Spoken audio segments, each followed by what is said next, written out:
esta doctrina de la expiación personal a veces se llama expiación limitada, pero yo prefiero hablar de expiación particular o expiación personal.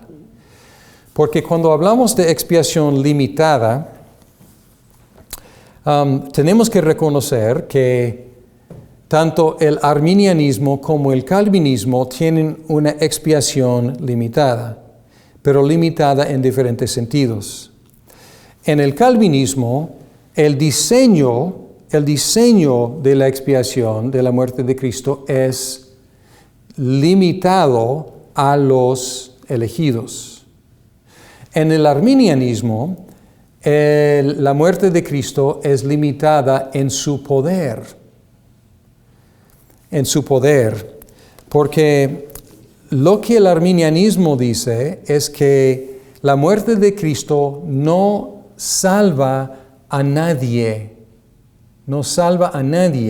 sino que hace salvables a todos. Y luego, ejerciendo su propia voluntad para creer, los que lo hacen reciben la salvación. Pero no asegura, no logra, no efectúa la muerte de Cristo la salvación de nadie. Entonces, por eso no me gusta el nombre expiación limitada, porque en los dos casos es limitada. En caso de los calvinistas, limitada en su diseño. En cuanto a los arminianos, limitada en su eficacia. Bien, vamos a ver unos textos. Hay algunos textos que indican que Cristo murió por los suyos. Juan 10, 11. Juan 10, 11. Dice el ladrón.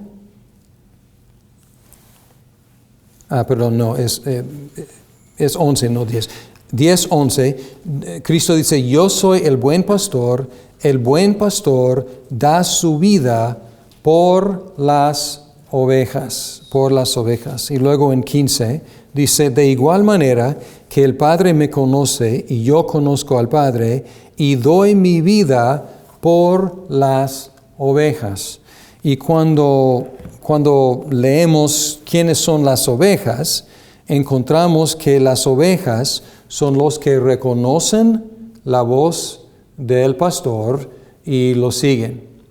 Entonces, aquí dice que da la vida por las ovejas. También Hechos 20, 28.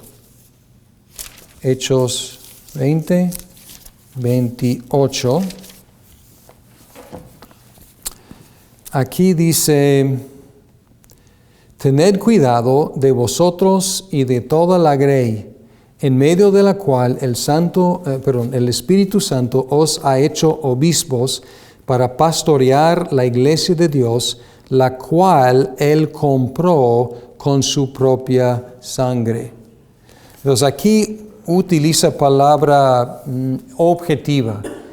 Dice, no dice hizo comprable, hizo salvable la iglesia, más bien dice compró la iglesia, efectuó la salvación de la iglesia.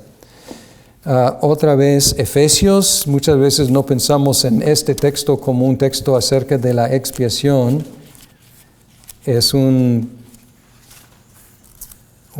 texto que leemos para entender lo que es el matrimonio. Pero luego al final Pablo dice, pero yo estoy hablando de Cristo y la iglesia.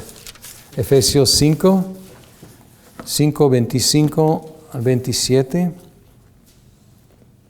Dice, maridos, amad a vuestras mujeres, así como Cristo amó a la iglesia y se dio a sí mismo por ella, para santificarla, habiéndola purificado por el lavamiento del agua con la palabra, a fin de presentársela a sí mismo una iglesia en toda su gloria, sin que tenga mancha ni arruga ni cosa semejante, sino que fuera santa e inmaculada.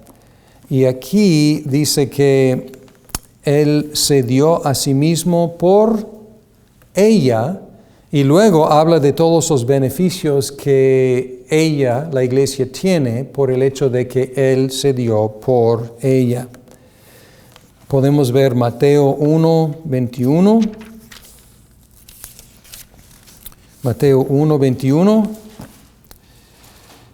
Y aquí dice, y dará a luz un hijo, y le pondrás por nombre Jesús, porque Él salvará a su pueblo de sus pecados, a su pueblo de sus pecados. Y luego podemos ver Romanos 8:32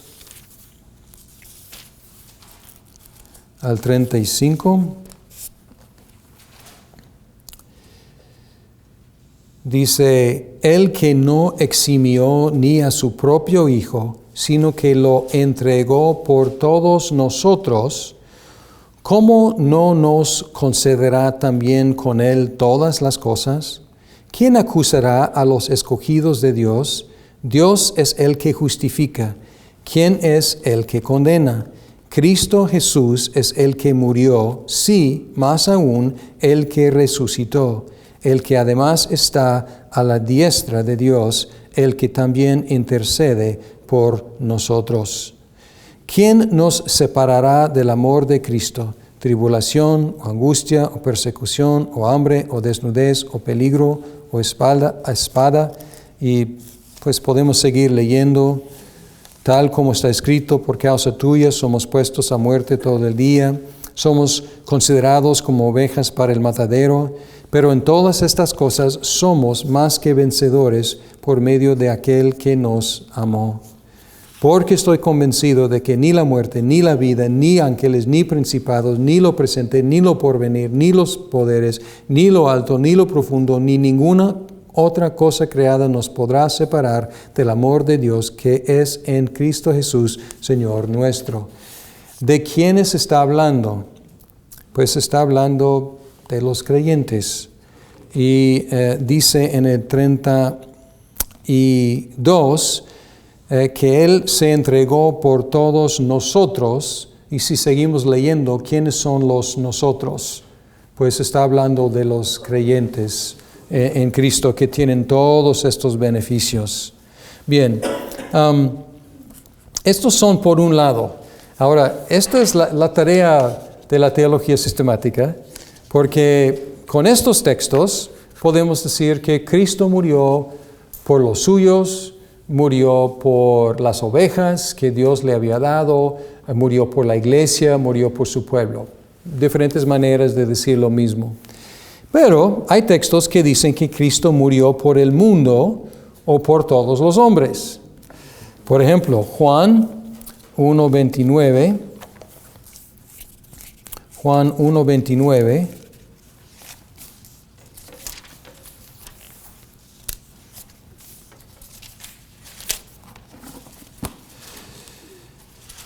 Dice, al día siguiente vio a Jesús que venía hacia él y dijo, he aquí el Cordero de Dios que quita el pecado del mundo. Quita el pecado del mundo. Podemos ver Primera de Juan 2:2, que acabamos de leer hace rato.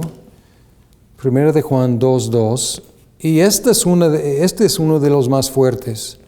Dice, Él mismo es la propiciación por nuestros pecados, y no solo por los nuestros, sino también por los del mundo entero. Y podemos ver Romanos 5. Romanos 5. 18 y 19. Dice, así pues, tal como por una transgresión resultó la condenación de todos los hombres, así también por un acto de justicia resultó la justificación de vida para todos los hombres. Porque así como por la desobediencia de un hombre los muchos fueron constituidos pecadores, así también por la obediencia de uno los muchos serán constituidos justos. Y luego uno más, 2 de Corintios 5. 2 de Corintios 5, 14 y 15. Dice, pues el amor de Cristo nos apremia, habiendo llegado a esta conclusión, que uno murió por todos, por consiguiente, todos murieron, y por todos murió, para que los que vivan ya no vivan para sí, sino para aquel que murió y resucitó por ellos. Entonces aquí, leyendo estos, suena como una expiación universal. Pero, ¿cómo vamos a hacer ahora el trabajo arduo de la teología sistemática? Porque tenemos algunos textos que parecen decir que Él murió por los suyos y tenemos otros que parecen decir que murió por todos. ¿Qué vamos a hacer, teólogos? Pues es un contraste, ¿no? Puede ser un contraste o nos hace investigar más profundamente los textos. Porque lo único que hemos hecho hasta ahora es el primer paso. ¿Se acuerdan de los 3 pasos de la teología? Escoger, estudiar, sí, y soportar, hacer un bosquejo. Sí, entonces el primer paso es lo que hicimos, o sea, buscamos textos que hablan del tema. Ahora tenemos que profundizar más en estos textos y luego ver cómo podemos declarar la doctrina. Bien. Cuando vemos algunos de estos textos, no a simple vista, pero más profundamente, tenemos que reconocer que los todos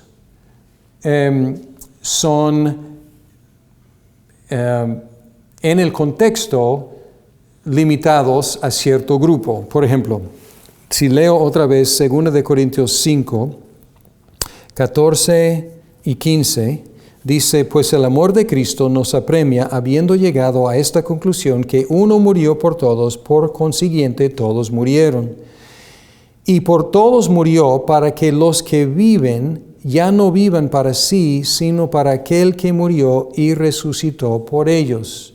Entonces les pregunto, ¿quiénes son los que ya no viven para sí, sino que viven para aquel que murió y resucitó? ¿Quiénes son? ¿Todos los seres humanos? No, los creyentes.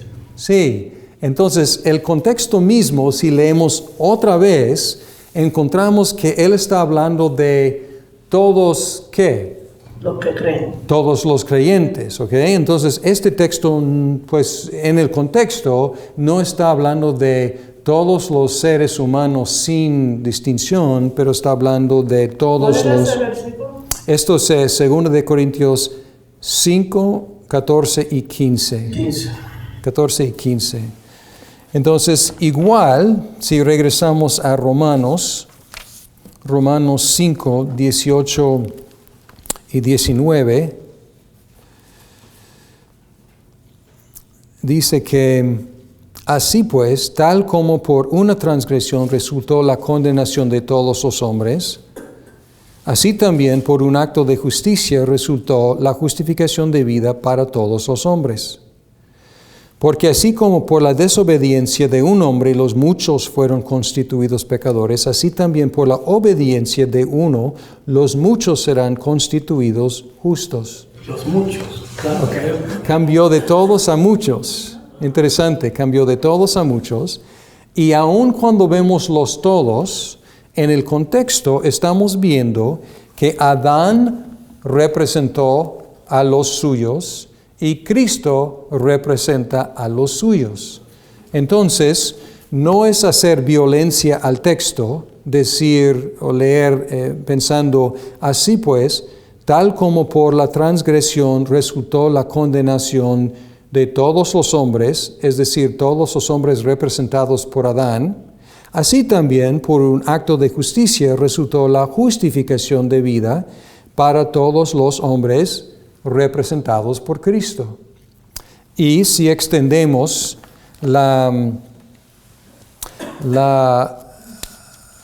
el campo de investigación más y hacemos la pregunta, ¿quiénes en Romanos son los justificados?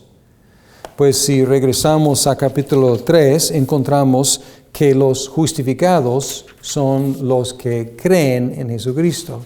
Entonces, si vamos a afirmar que Pablo está diciendo que todos son, sin distinción, todos los seres humanos son justificados, pues estamos negando lo que dijo en Romanos 3, 4 y hasta ahora en 5. Y además, ¿qué estamos promulgando? Estamos universalismo, exactamente, salvación universal. Es interesante que por Adán todos fueron muertos, ¿no? Uh-huh. Pero por Cristo los suyos serán salvos. Sí. Que no todos en ese ejemplo. Sí, a menos que queramos pensar, porque luego cambia la palabra a muchos y muchos. Uh-huh. Pero podríamos decir, todos los representados por Adán, pero eso murieron. Y todos los representados por Cristo. Viven. Sí, entonces en los dos casos son todos los representados. Cada uno. Sí, y podemos también decir que hay una excepción en el caso de Adán, porque no es cierto que Cristo haya sido condenado por la transgresión de Adán. Entonces hay una excepción a los todos, ¿no? En cuestión de Adán. Entonces todos menos uno. Entonces nos indica de que esta palabra todos no necesariamente significa absolutamente cada uno, si el contexto nos indica que hay una restricción y él da la idea de que hay una restricción porque luego habla de los muchos. Cuando vemos Juan 1, 29, dice, he aquí el Cordero de Dios que quita el pecado del mundo, La única forma, si queremos decir que está diciendo que quita el pecado de todos los seres humanos del mundo, estamos interpretando mundo para decir todos los seres humanos. Entonces es una interpretación, porque no dice todos los seres humanos, dice quita el pecado del mundo. Y les pregunto, no hemos llegado a la escatología todavía, pero algún día ¿va a quitar Jesús el pecado del mundo? Sí. Entonces, hay otras formas de interpretar este versículo que no significa que quita, es decir, perdona el pecado de cada ser humano. Porque está general aquí, quita el pecado del mundo.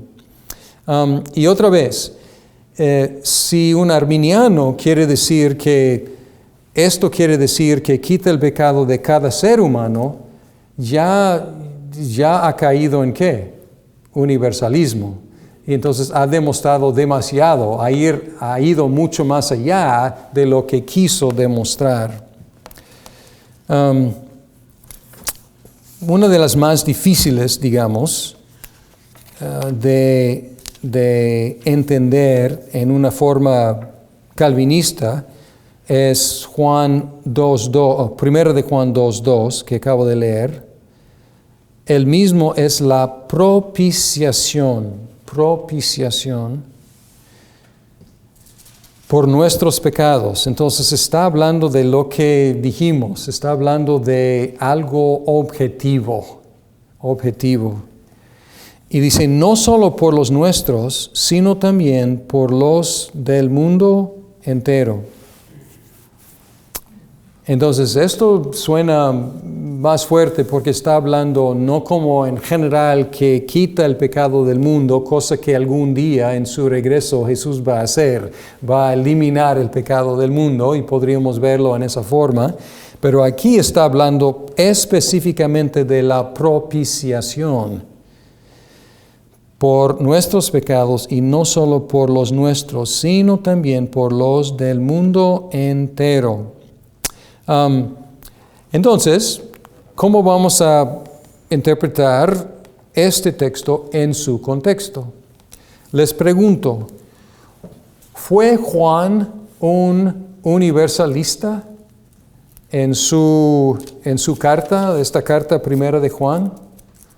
Al contrario, en esta carta él está dándonos muchas pruebas para determinar si somos verdaderos cristianos o no. Entonces, Juan está muy lejos en toda esta carta de promulgar una salvación universal. Más bien, él está diciendo, pruébense. Aquí son evidencias de la verdadera fe. Y si no, pues están fuera de la salvación. Entonces, Juan no es universalista. Entonces, interpretar este texto en una forma universal sería atentar contra lo que enseña en el resto de la carta, es decir, introducir una contradicción. Pero no queremos hacer violencia a lo que dice. Entonces vamos más profundamente, dice también por los del mundo entero. Reina Valera creo que dice por los de todo el mundo. La expresión ahí es todo el cosmos, todo el cosmos.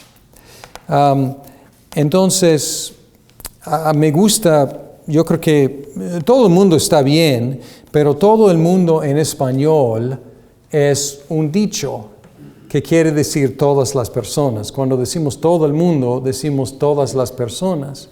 Pero cuando pensamos en el cosmos, no estamos pensando tanto en individuos, estamos pensando en el universo.